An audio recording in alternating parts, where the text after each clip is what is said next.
सबको जाना है एक दिन यहाँ से, सबको जाना है एक दिन यहाँ से, मुश्किल ये ठिकाना नहीं है, मुश्किल ये ठिकाना।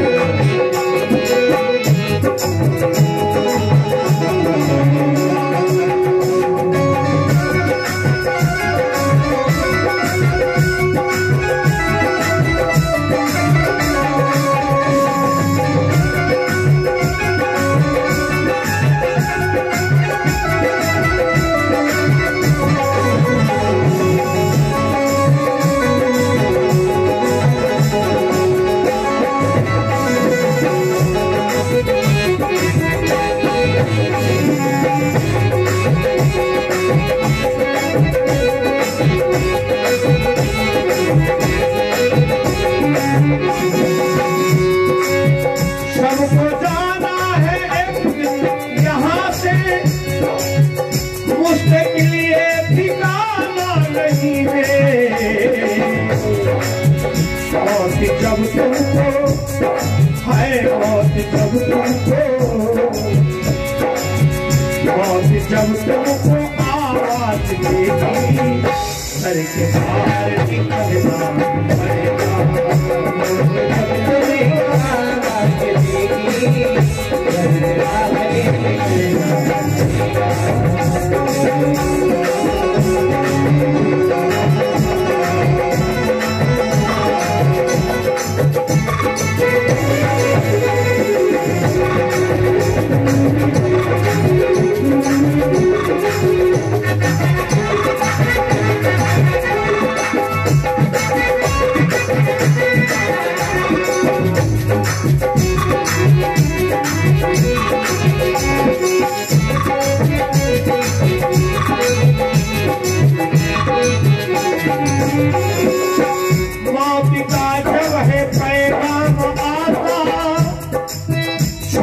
जाता है दुनिया का नाता, जब है बेकार आता, जाता है दुनिया का नाता, का जब है पैदा भी आता, छूट जाता है दुनिया से नाता, जब है पैदा में आता, छूट जाता है दुनिया से नाता।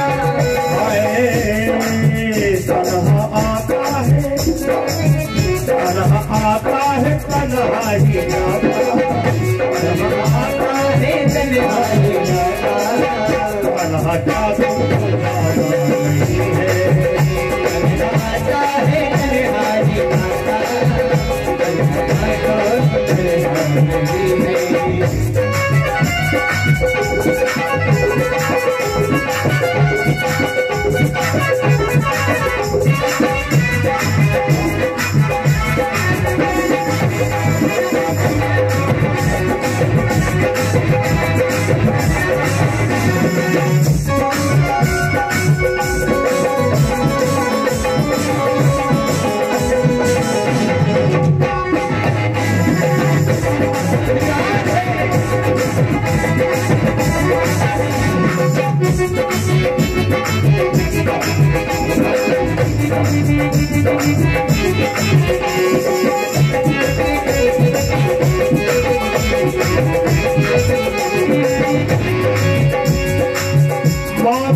जब बजे सर पे डंका, फूकती छिन में सोने की लंका, जब बजे सर पे डंका, फूकती छिन में सोने की लंका, आ गई मौत रावण को पंखा, आ गई मौत रावण को डंका, तुम तो कुछ भी तैयारी नहीं हो,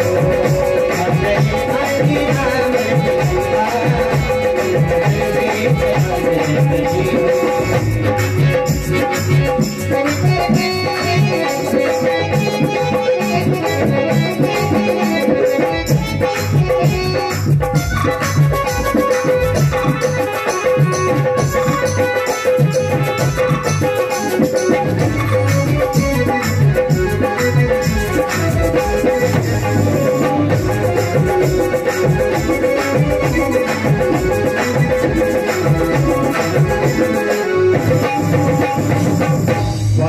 दशराज सुतहीन पुदीना, नारी समेत गमन बन कीना।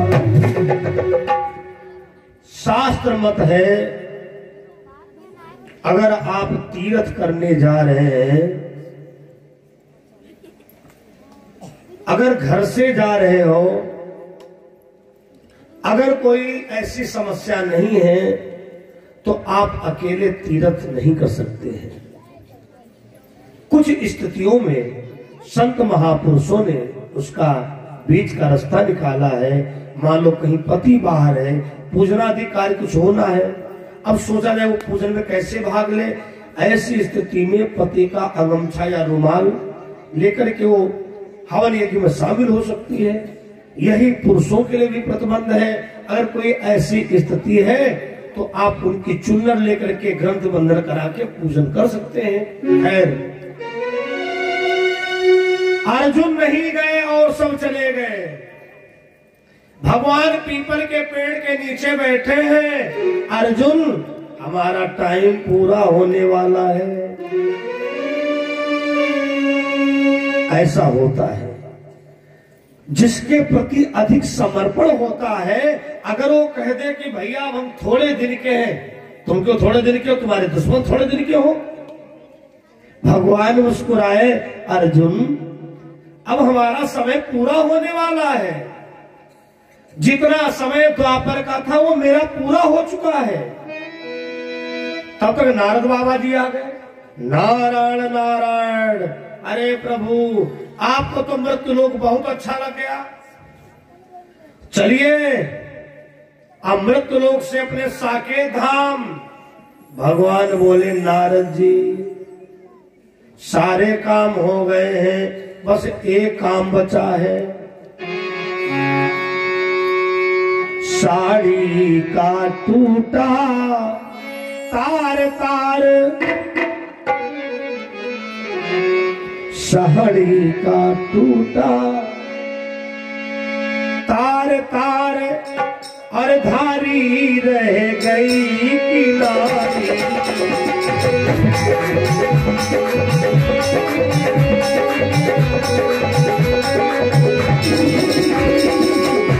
साड़ी का टूटा तार तार,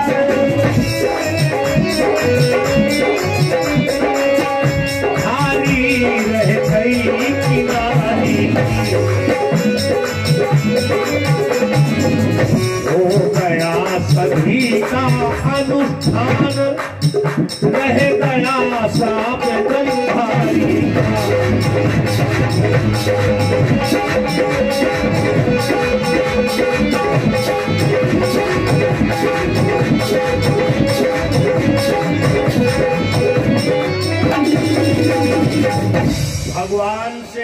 भगवान ने नारद जी से कहा, संत भगवान सतयुग त्रेता द्वापर सारे काम हमारे हो गए, बस एक काम बचा है। कौन?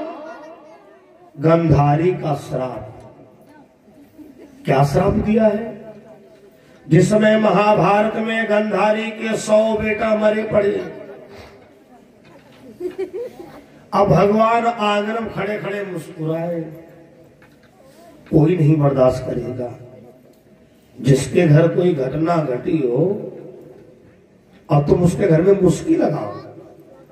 माता गंधारी की पड़ी नजर, अरे कृष्ण तुम हंस रहे हो, मेरे 100 बेटा जवान मरे पड़े हैं। अगर तुम पांडव दल में ना होते तो ज्यादा 5 हमारे मरते, 95 तब भी बचते। भगवान ने और मुस्की लगाई दी। गंधारी ने कहा, बहुत बड़ा बेशरम है, मैं तुमको श्राप देती हूं, तुम भगवान क्यों ही ना हो। ये गंधारी जानती तुम भगवान हो।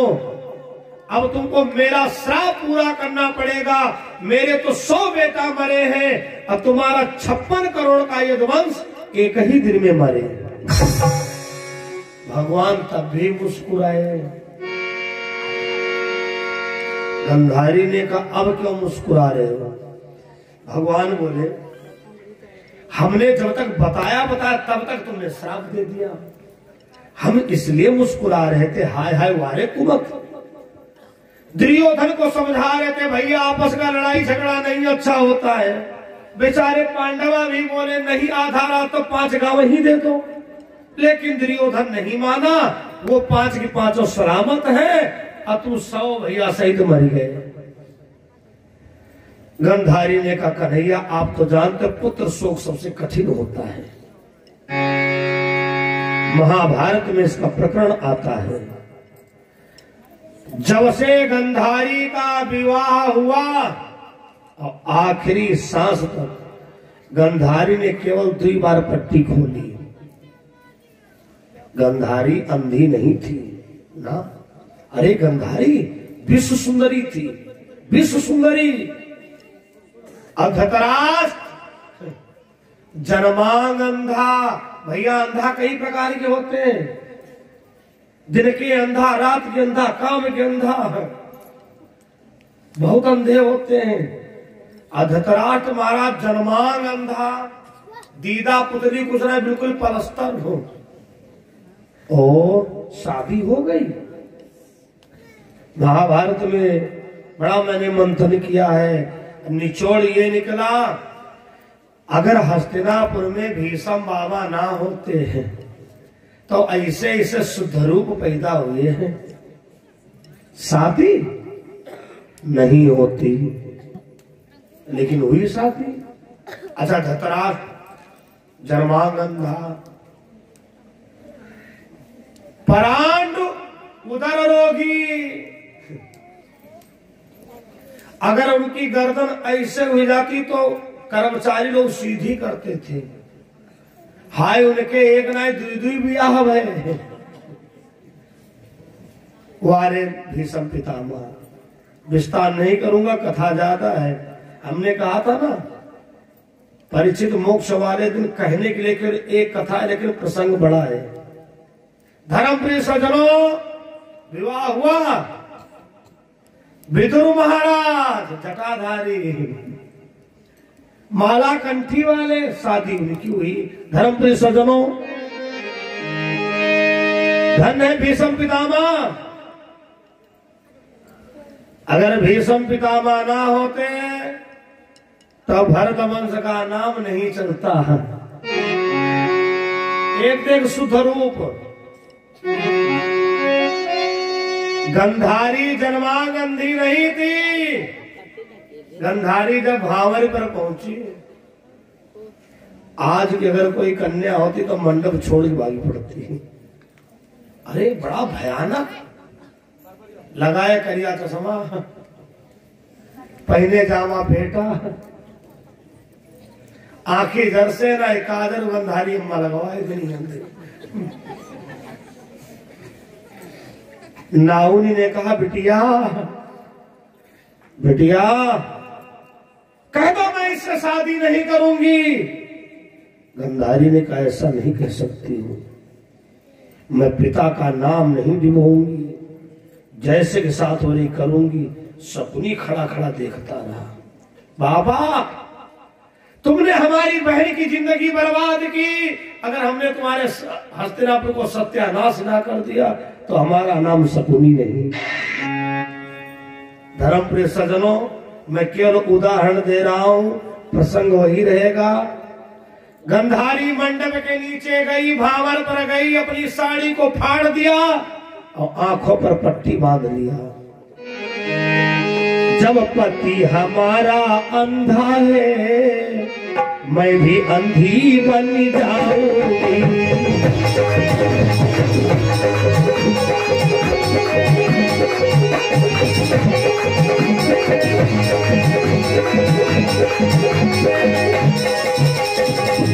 जब पति हमारा अंधा है, मैं भी अंधी हो जाऊंगी। सारा जीवन अंधी बनकर स्वामी की तरह बजाऊंगी।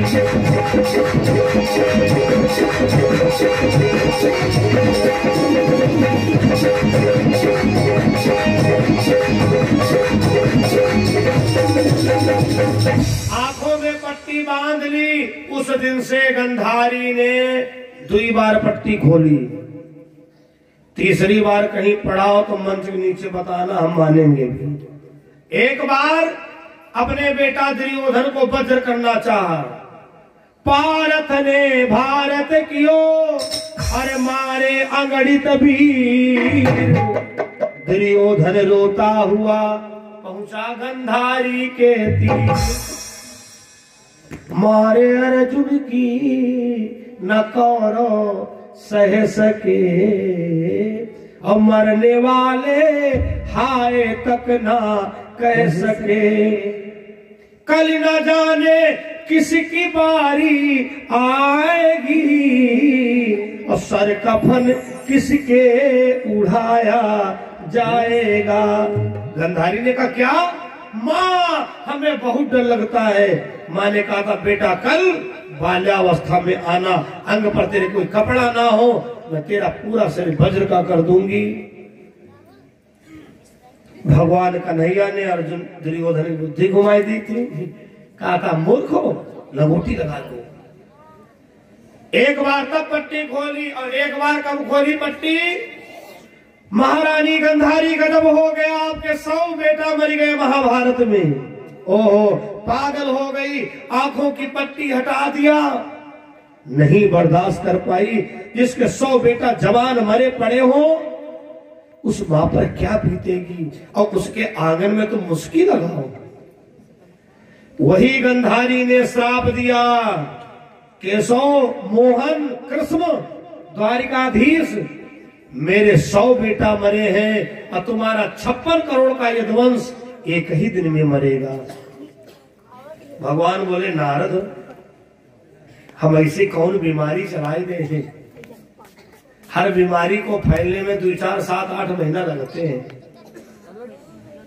कैसे एक दिन में मरे 56 करोड़? नारद बाबा मुस्कुराए। नारद जी ने कहा महाराज एक बात बताओ, राजा सगर के 60,000 लड़का कत्ती दिन मरे। भगवान ने कहा पलक खुली पलक बंद हुई। तो नारद जी ने कहा जोड़ घड़ी तो लगाओ, तुमका 24 घंटा मिल रहे हैं, पलक झपकते ही। इसका मतलब अगर कोई संत महात्मा कोप जाए तो एक दिन में काम हो सकता है। नारद बोले हाँ,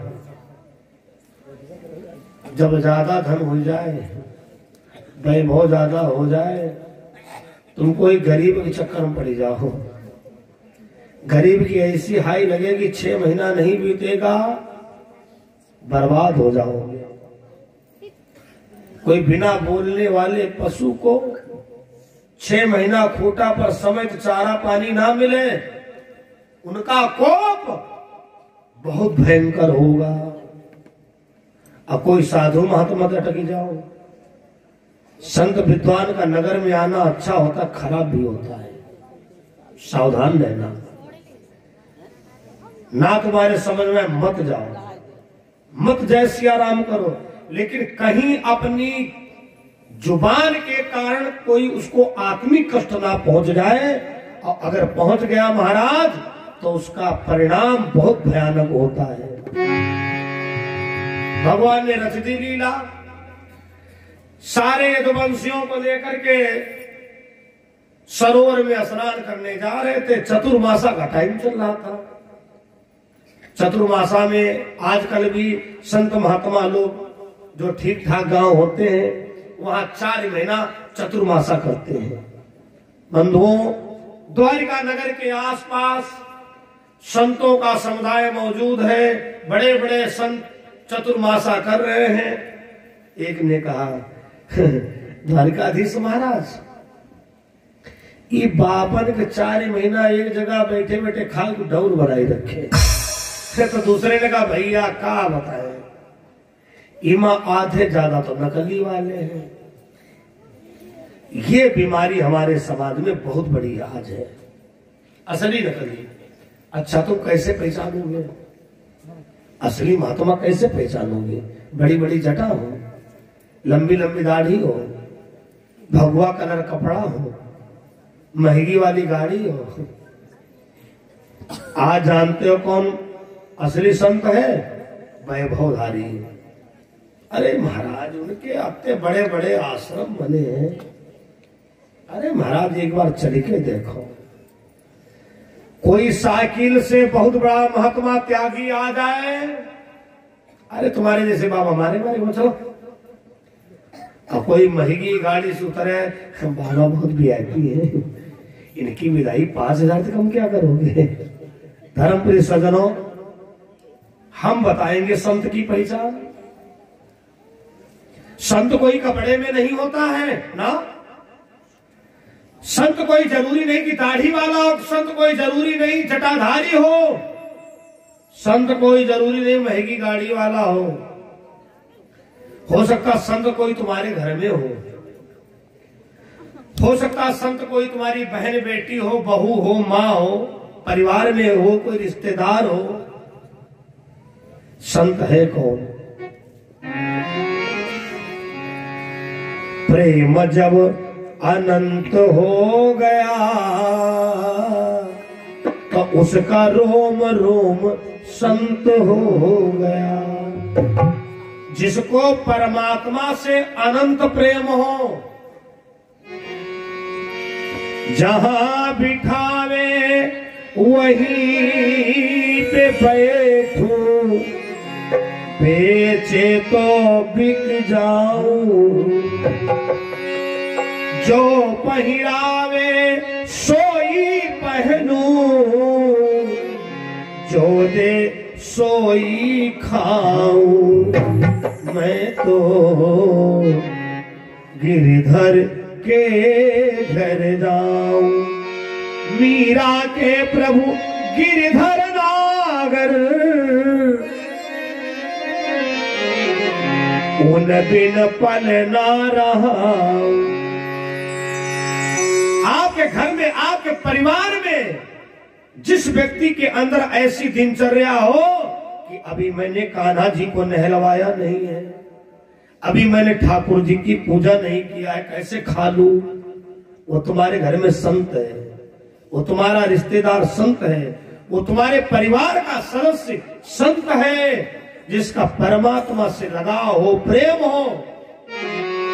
प्रेम जब अनंत हो गया तो उसका रोम रोम संत हो गया। मन मेरा महंत हो गया तो रोम रोम संत हो गया। इसलिए परीक्षण के चक्कर में कम पड़िए। दो लोगों की परीक्षा लेना ठीक नहीं होता है, एक तो ईश्वर और एक महापुरुष। ईश्वर की परीक्षा किसने लिया? भागवत में आप लोगों ने हमारे द्वारा भी सुना है, भगवान शंकर जी की पत्नी माता सती ने परीक्षा लिया। महापुरुष की परीक्षा किसने लिया? भगवान कृष्ण के वंशज। परिणाम तुरंत सुनो। एक ने कहा भैया इसमें आधे ज्यादा डुप्लीकेट महात्मा है। भगवान समझ गए अब इनका समय आ गया। भगवान बोले सुनो, संत की आलोचना हमारे सामने मत करिए, अगर तुमको किसी के ऊपर शंका है तो उसकी परीक्षा ले लो। एक यदुवंशी ने पेट में बांधी कड़ाही और पहना साड़ी ब्लाउज, पहुंच गए दुर्वासा ऋषि के पास। अच्छा, आदमी चक्कर में किसके पड़ता है? बड़े मतलब की बात, अपने से कमजोर की। साइकिल वाला पैदल हक नहीं देखा चाहते, अब मोटरसाइकिल वाला साइकिल हक नहीं देखा चाह। जब बगल से गाड़ी निकालेगा तो घुमाएगा, बड़े किनारे चला करिए, वो नखंती में चले जाओगे। और तब तक पीछे ट्रक आए रे पौ पौ। चरपहिया वाला कितना किनारे चला, कंडक्टर गेट किनारे चला कर, दिमाग खराब। सुन भले कुछ ना पाया लेकिन 15 लेक्चर सुनाता चला गया। चक्कर में कमजोर के पड़ता है। इस समाज में कितनी बातों की जरूरत है? रॉयल्टी, क्वालिटी, पर्सनालिटी, नातेदारी, साइकिल से जाओगे अलग आओ भगत होगी, मोटरसाइकिल से जाओगे थोड़ी और बढ़ेगी। कहीं अगर चरपहिया से के भले ओला बुक कराई गए भैया आए अंदर वाले कमरे में बैठा रहा हूं, जो VIP बर्फी लाए थे वो खिलाओ। Royalty quality personality. अगर दूबर पातर है तो पड़ोसी रोता ना हट औकात इमरा कर बोला, एक धक्का मारेंगे खड़ंजा पर गिर पड़ोगे। और थोड़ा अगर हस्त पोस्ट तंदुरुस्त है कहा के चक्कर ना पड़ो भैया, देख रहे हो मोटापा कहां से बढ़त चला जाए रहा। रॉयल्टी क्वालिटी पर्सनालिटी, इतनी चीजें समाज में जरूरी है बंधुओं। लेकिन परमात्मा को केवल तुम्हारी क्वालिटी चाहिए, तुम्हारा सच्चा मन चाहिए, ना तुम्हारी चरपहिया चाहिए, ना तुम्हारा AC वाला मकान चाहिए। परमात्मा को तो केवल प्रेम चाहिए। अब प्रेम की बात आई तो एक भाव दिमाग में आ गया है। प्रेम के भावों से संवरिया तौल लेंगे हम, प्रेम के भावों से संवरिया तौल लेंगे हम। देखिए बिहारी जी सामने बैठे हैं, ये आप लोगों के चक्कर ठंडी में बैठे हैं। थोड़े थोड़े हाथ उठाओ, थोड़े थोड़े। जो ताली ना बजा उसको उसके पड़ोसी की कसम है। प्रेम के भावों से संवरिया तौल लेंगे हम, प्रेम के भावों से संवरिया तौल लेंगे हम। अब ऐसे बिना बजा जैसे चाबी वाला गुड्डा टंगा हो, जीवधारी परिचय दो। तेरे स्वागत में दरवाजा, तेरे स्वागत में दरवाजा दिल के खोल देंगे हम, प्रेम के भावों से संवरिया तौल लेंगे हम, प्रेम के भावों से संवरिया तौल लेंगे हम।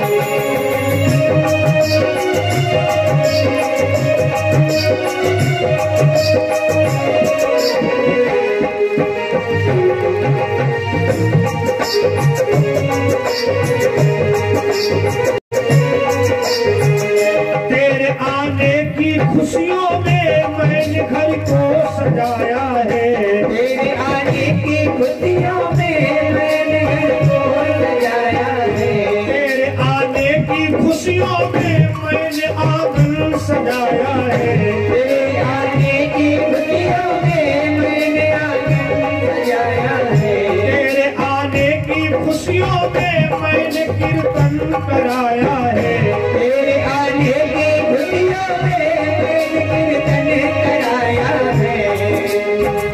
तेरे भजनों में मिश्री सी हो, तेरे भजनों में मिश्री सी संवरिया बोल देंगे, तेरे भजनों में मिश्री सी संवरिया बोल देंगे।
तेरी इस प्यारी चितवन को सवरिया हम भी देखेंगे,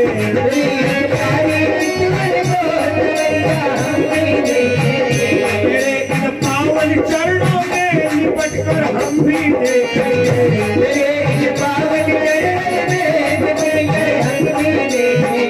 छुपी है दिल में जो बातें हो,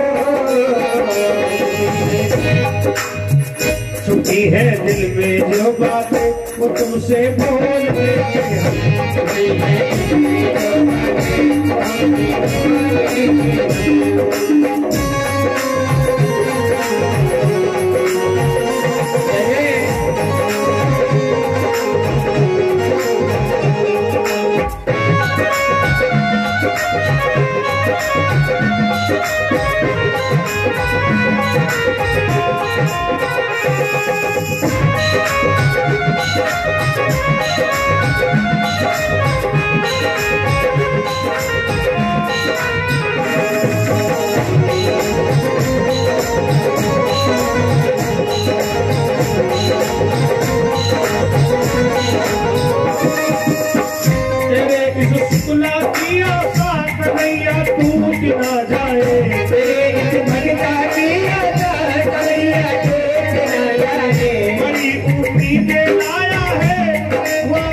बड़ी उम्मीद लाया है,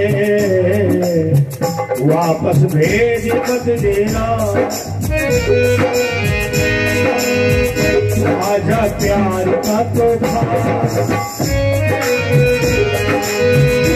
आजा प्यार का तोहफा बड़ा अनमोल देंगे, आजा प्यार का तोहफा बड़ा अनमोल देंगे, तेरे साथ में बरवादा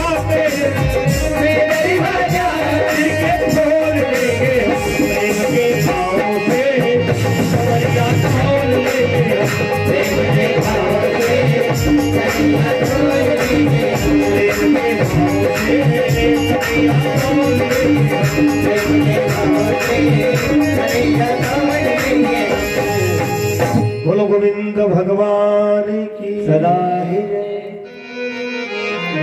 दुर्वासा ऋषि जी भगवान का जाप कर रहे थे, यदुवंशियों ने कहा हम इस बाबा की परीक्षा लेंगे, पहन लिया साड़ी ब्लाउज, दुर्वासा ऋषि के पास में पहुंचे, महाराज ये हमारा साथी बहुत दिन से परेशान है। दुर्वासा ऋषि आंख बंद किए, लेकिन उनको पता सब था, इशारा था लेकिन वो कहां मानने वाले। महाराज हमारे साथी की ऐसी हालत मुद्दत से है, किसके पेट में बता दो तो, लड़का है अथवा लड़की है।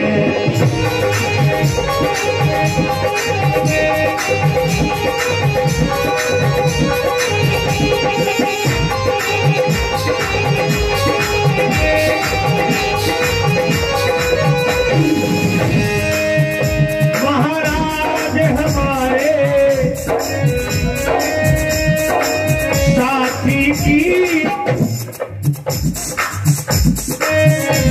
ऐसी हालत मुसत से है,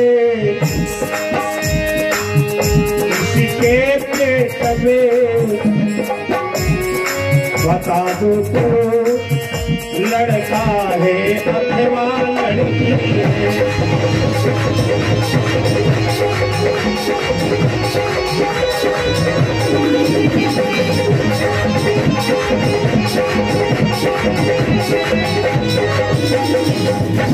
जब कई बार कहा तो दुर्वासा ऋषि को अपना माला बंद करना पड़ा।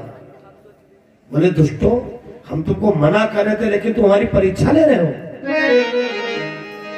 मुनिवर बोले लड़का लड़की दोनों का नहीं सितारा है। हाँ मेरा ब्रह्म कह रहा है, होगा सो काल तुम्हारा है।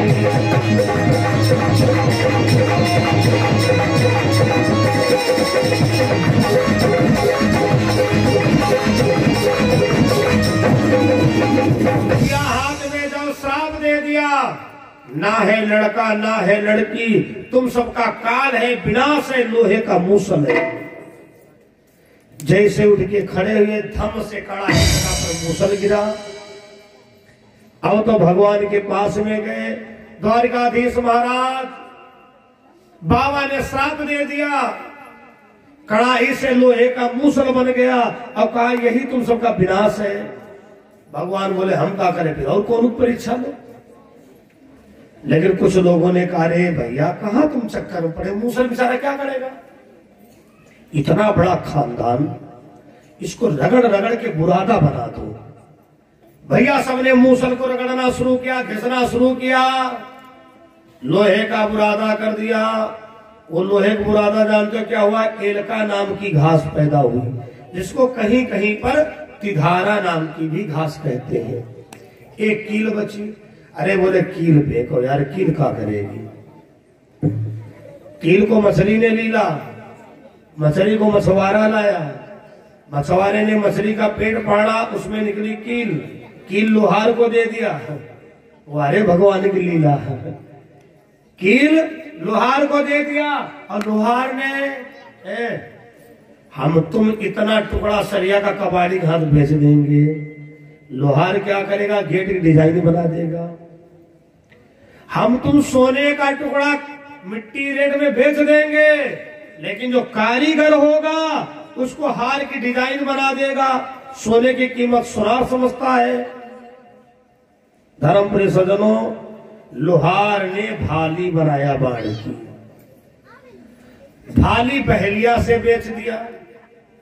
अब हमने आपको बहुत आगे पहुंचा दे, लेकिन वहीं चलिए। भाली, ये बहेलिया कौन है भी बिल्कुल विस्तार से आपको बताएंगे। धर्मप्रिय सज्जनों, एक दिन जल कीड़ा करने लगे, जल कीड़ा, और जल कीड़ा कर रहे थे ताड़ी पी के। ताड़ी नशा में थे। कोई होना तो अपने ऊपर मत लेना। एक व्यक्ति ससुराल जा रहा था, साइन बोर्ड लगा था, रुकिए ठहरिए देखिए यही है। सोचे ससुराल जाए रहे, जब तक महाकी ना तो जानो बेकार है। सब नातेदार इष्ट मित्र अगल बगल देखे तो भैया आए हैं, भैया आए हैं। एक शीशी पिया, बोले ना एक शीशी और पियेंगे। दूसरी शीशी पी लिए। आपने देखा होगा जब ज्यादा नशा हो जाता है तो अपनी समझ में चलता है किनारे, लेकिन उनका पता है ना बीचों बीच हम चल रहे कि नाला पर चल रहे। उनको नशा हो गया ज्यादा। और एक सज्जन सफाई कर्मी बुलाए थे, लैट्रिन का टैंकर खुला पड़ा था, ढक्कन। और वो झूमते झूमते क्या गुड़मुड़ा वही में गिर गए। गंदा पानी मुंह में जाने लगा उनके। बहुत नशा। काका एक गिलास हो लो, एक गिलास हो लो। कुछ जायका बदला बदला लग रहा है। अगल बगल के लोगों ने देखा, हाय वो नातेदार गिर गए। बोले वही तो उनके दामाद है, निकाले गए हैं। अब कल्पना करो कितने सुंदर लगे। कुत्तों का झुंड निकल पड़ा तो तक अच्छे वाले कुत्ते निकल गए। एक की रही कुतिया नहीं निकली पाई, वह उनकी छाती पर बैठी गई। और उनके जितना मुंह में सब आइटम लगा था सब चाट चाट के बराबर कर दिया। अब नातेदार की आंखें खुली। कुतिया की पूंछ वगैरह कहा थे, जब तुम ससुराल में थी तू चोटी बांधती थी, यहाँ तुम एक ही चोटिया बांधे हो और धर धर की पूछ हलाओगे, कुतिया भाव की परी। तो कहा तुम जब मायके आती हो तो भौंकती हो, घर चलो तुमको हम बताएंगे। गांव के व्यक्ति ने कहा भैया नातेदार यूं क्या कर रहे हो? बोले यार तुम्हारी भतीजी, इसके दिमाग खराब है। कहने हाँ यार कुतिया है। बोले आज ज्यादा हो गए भैया ने, सासू अम्मत ना बताया हो। दमान देवता पहुंचे, जैसे सास ने देखा रोने लगी, हाय दैया हमारी लड़की की जिंदगी बर्बाद हो गई। मजदूर हो है, रिक्शा चलाता हो, ठीक है तुम्हारी लड़की खुशहाल रहेगी, अगर कहीं ऐसे देवता मिल गए वो लड़की ने तो पूछो जिंदगी कैसे काटती है। धर्मप्रिय सज्जनों, आज वो बहुत नशे में पहुंच गया। सास ने कहा भैया मैंने तुमसे बहुत बार कहा जब यहाँ आया करो तो मत पिया करो, बड़ी बेइज्जती करवाते हो, हमको समाज में मुंह दिखाने के लायक नहीं छोड़ रहे हो। कहा हम हन कहा, ये लोग तो दूसरे सुनते कहा है। बोले सासू मां हम कहाँ हैं? कि भैया तुम ससुरारी हो। कहीं तुम कहाँ हो? कहीं भैया हम हो ससुरारी हो। आप पकड़िए सास वहां तो नचावेगा, हम तुम सारू तो कहीं तुम ससुरारी हम ससुरारी। जब दो लोग ससुराल में इकट्ठा होते तो साड़ू होते। सास ने घसीट की चट्ठा धरा दुष्ट कहीं का, तुमको इतना होश नहीं है? जब कोई व्यक्ति मदिरा का सेवन करता है उसकी सोचने की शक्ति नष्ट हो जाती है।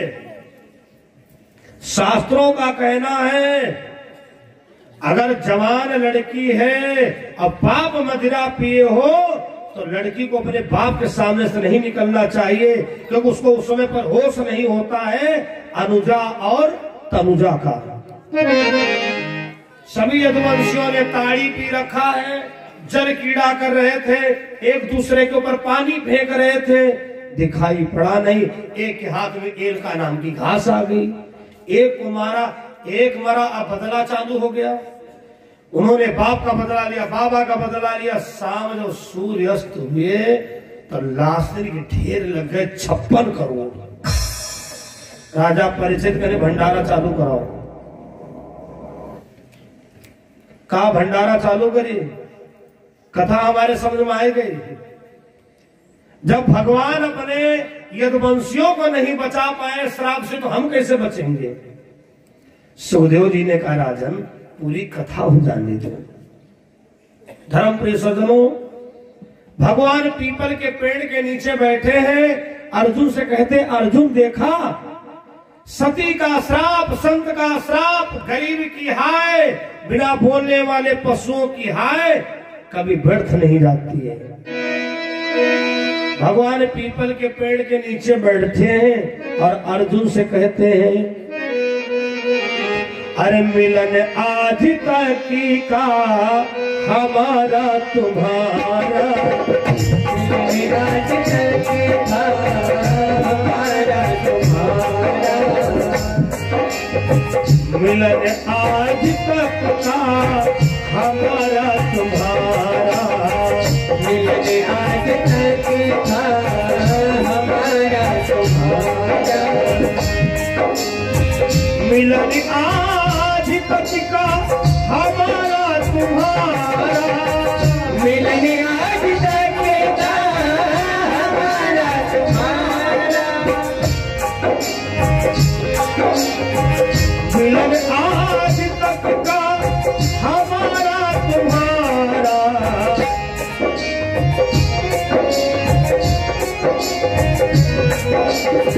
प्रभु जाने आप कब मिलेंगे दोबारा, प्रभु जाने आप कब मिलेंगे दोबारा, प्रभु जाने फिर कब मिलेंगे दोबारा,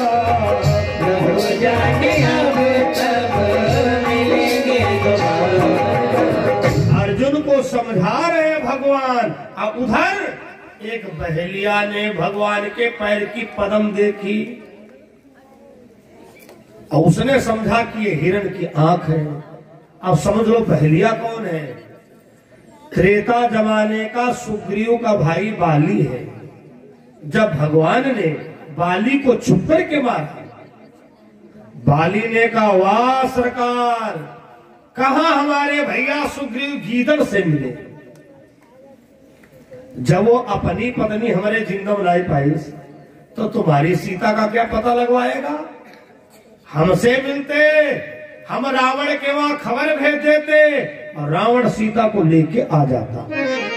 भगवान बोले बाली जिंदा रहना चाहते हो? कहा बाली तो देव जी आई, राजी करो पापुर आई, राजी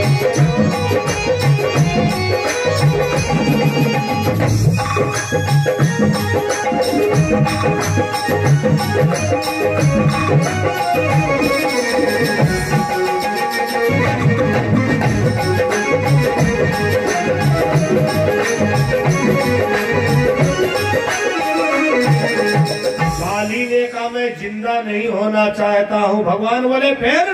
बोले हम बदला लेंगे, हम वीर हैं, हम कोई पीठ दिखा के नहीं मरे हैं। अरे कायरता का तो काम आपने किया है। यह दगा दगा धोखा धोखा चुपके से बाड़ी चलाया है।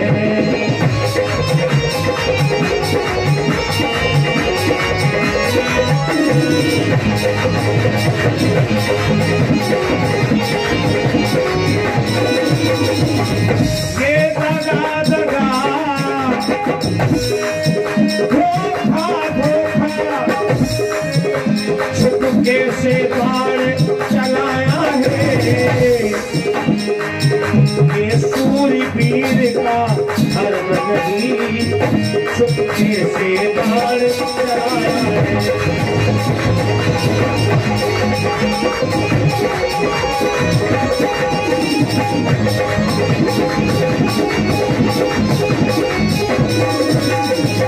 भगवान ने कहा क्या चाहते हो? बाली ने कहा सरकार बात पूरी करोगे? भगवान ने कहा जैसे छुप करी के मारा है, वैसे ही छुप के मारूंगा।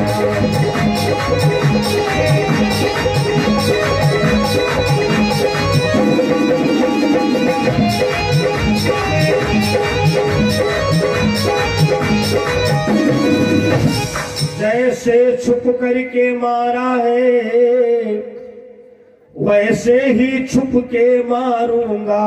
भगवान बोले तथास्तु। वही बाली आज द्वापर में बहेलिया बना। भगवान के पैर की पदम चमक रही थी, उसने हिरण समझ करके बाण मार दिया। उसी समय पर भक्तों विमान आ गया। भगवान बोले अर्जुन जाओ द्वारिका वालों से कह दो जाकर, अगर आखिरी समय देखना चाहे तो देख ले। यहाँ पर भगवान ने अर्जुन के अंदर जो मोह बना हुआ है उसको दूर किया, कुल भिल्लों को प्रगटा दिया। जो गोपियों की लाज लूटने लगे, अर्जुन ने निकाला बाण। आज अर्जुन का कोई निशाना ना काम करे। पुरुष बल ही नहीं होती है, सबका समय होती बलवान।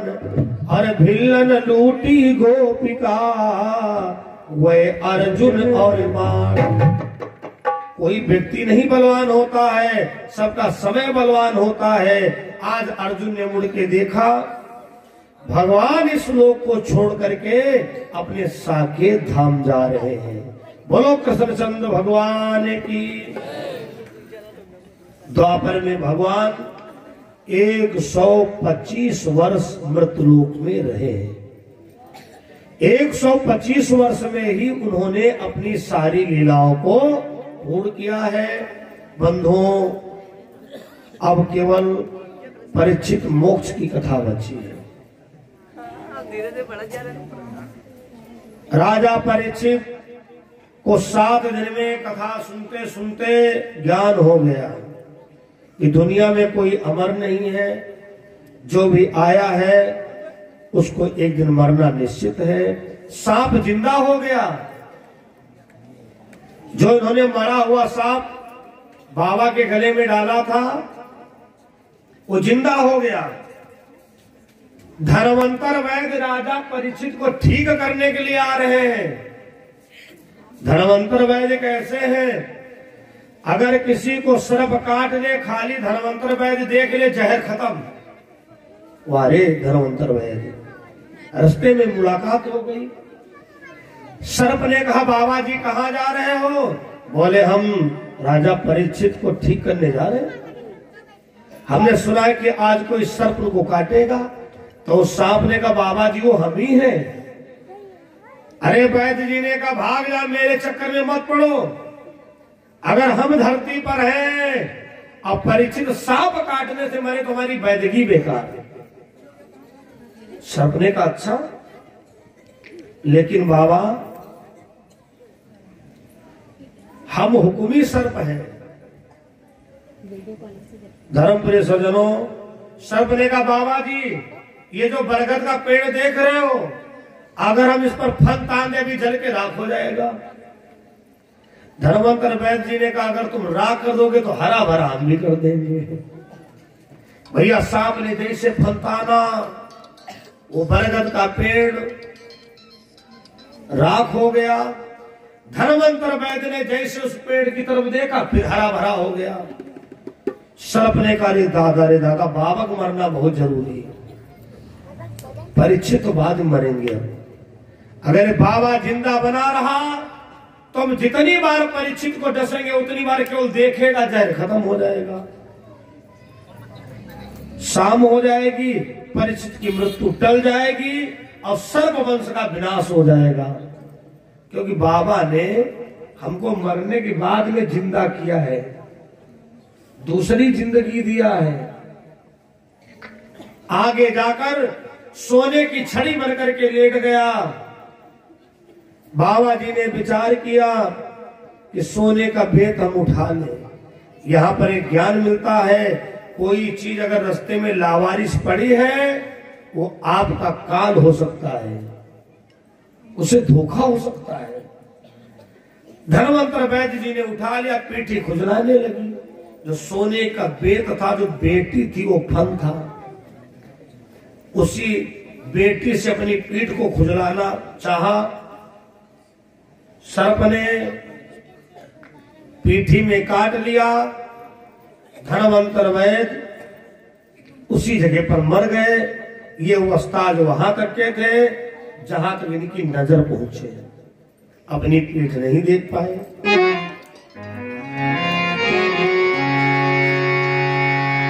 सर्प कई बार परीक्षित को काटने का प्रयास किया, लेकिन काट नहीं पाया। जहां पर फंताने हुए पर उनके दांत टूटने लगे। सर्प ने काल से कहा, काल महोदय, परीक्षित की मृत्यु का कारण बदला जाए। बोले, क्यों? अरे राजा परीक्षित का पूरा शरीर पत्थर का हो गया है। इन्होंने 7 दिन की कथा सुनी है। काल ने कहा, इनसे कथा छूट गई। अब बताओ, आज हम भागवत का फल चाहते हैं पूरा। जब कोई कई बार हमसे कहे तब तो हम जाना चाहते हैं। एक बार मन में आता, 2-4 दिन बीत जाए तब जाए। वादा नहीं, दावा है महाराज। अगर कभी अनुष्ठानिक कहीं भागवत है, विधि विधान से पहले दिन से मानसिक संकल्प ले लो मन में कि हे प्रभु, मैं पूरी भागवत इस बार सुनना चाहता हूं, हमारी ये कामना पूरी करना। 1 वर्ष के अंदर महाराज कामना पूरी होती है। ये व्यवस्था केवल करवाने वाले के लिए नहीं है, ये भगवान ने जो सुनने आया उसको भी अधिकार दिया है। धर्मप्रिय सज्जन, वो भागवत है। काल ने कहा राजा परीक्षित से भागवत छूट गई। कब छूटी? जब 56 करोड़ का यदुवंश संहार की कथा चल रही थी, क्योंकि ये भी यदुवंशी थे। इन्होंने कान में उंगली लगा ली, अरे अगर वो 56 करोड़ ना मरा होता तो आज पूरी धरती पर हमारा यदुवंश ही होता। केवल इतनी कथा छूटी। सर्प ने कहा फिर क्या करें? कहा राजा परीक्षित की नाक नहीं पत्थर की है।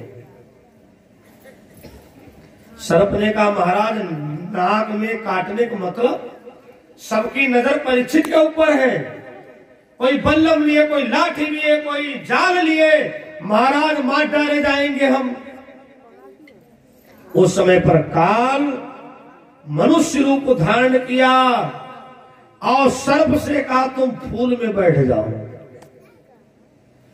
बोलो भागवत भगवान। जिस समय पर वो काल राजा परीक्षित के पास फूल लेकर के गया, अब काल ने कहा महाराज आप जैसा राजा धरती पर बिरले आता है, हम प्रजा तुमको दे ही क्या सकते हैं, हमारे पास केवल एक फूल है। राजा परीक्षित समझ नहीं पाए। जैसे फूल लिया, नाक में सूंघा, सर्प ने काट लिया। लोगों ने हाहाकार मचा दिया, सर्प गायब हो गया। उसी समय पर विमान आया। विमान में बैठकर राजा परीक्षित इस लोक को छोड़कर और वैकुंठ गति को प्राप्त होते हैं। बोलो भागवत महापुराण की। संत महात्माओं में रोष आ गया। अगर आज फूल ना होता तो राजा परीक्षित की मृत्यु नहीं होती। आज से हम लोग फूल का त्याग कर रहे हैं। सुखदेव जी व्यास गद्दी पर बैठे थे, सोचे तो अनर्थ हो जाएगा। उसी समय पर व्यास जी के मुंह से निकला अभी भागवत नहीं पूर्ण हुई है। जब तक फूलों की होली तुम लोग नहीं खेलोगे। और व्यास भगवान ने फूलों की होली लोगों को खिलवाया। लोगों के अंदर जो फूल के प्रति नफरत हो गई थी उसको दूर किया। तब से हम लोग भी फूलों की होली करवाते हैं। बोलो रामचंद्र भगवान की जय। ब्रह्म सच्चिदानंद भगवान की जय।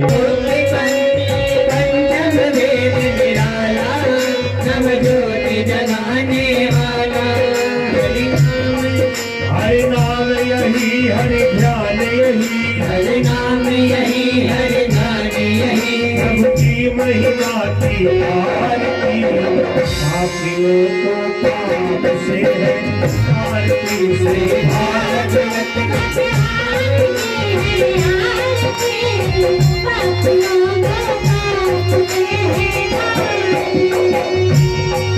ये अमर ग्रंथि है गोपी पंथी है, पंचो वेद निराला, नव ज्योति जगाने वाला। ये अमर ग्रंथि है गोपी पंथी है, पंचम वेद निराला, नव ज्योति जगाने वाला। हरि नाम यही हरि ध्यान यही, हरि नाम यही हरि ध्यान यही, जग के महिमा की आरती, पापियों को पाप से है आरती।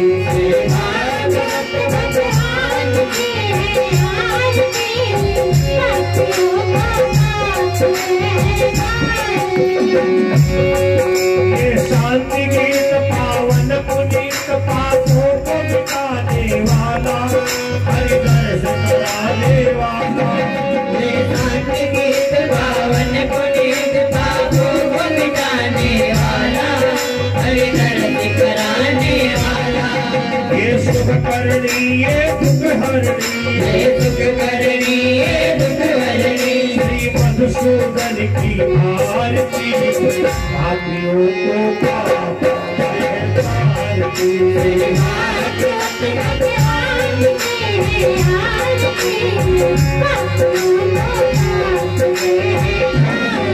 ये मधुर बोल जग कल्प को, शनिवार की बताने वाला, बिगड़ी को बनाने वाला है। ये मधुर बोल जग कल्प को, शनिवार की बताने वाला,